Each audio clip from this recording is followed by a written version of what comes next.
Hello and welcome to this week's episode of MT2, Minerva's 2-minute tactics for your procurement, where this week I want to talk about, fire engines and police cars and ambulances and, I promised you a more upbeat episode this week after last week's depressing one about fraud.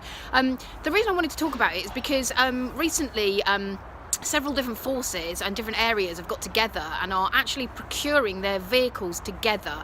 And the reason that's important is because what they've done is they've sat down and they've got together and actually decided what are the key things that they need on the vehicles, what are the things that basically we can have the same specification for absolutely everything for our vehicles. And then that's made it really easy for them to go out and actually all buy together because the bidders know that the bulk of the requirement will be the same, just with some tweaks and nuances to the final output. And that of course has led to them getting a better price overall when they've gone to purchase as well. So the other element to mention about collaboration is one thing I don't often talk about is, well, how do you go about doing it? How do you get started with it?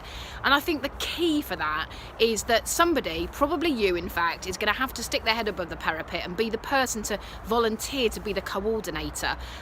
There's lots of groups already formed, business manager groups, bursa groups, that are a kind of natural ground for seeing if you get people to collaborate with you. But ultimately, you're going to have to take responsibility, I suspect, for getting the groups together initially. Even if you don't do all the work, you will be the go-between and the organiser. So as I say, the message today is that collaboration, as always, is really critical, and there's some huge money to be saved.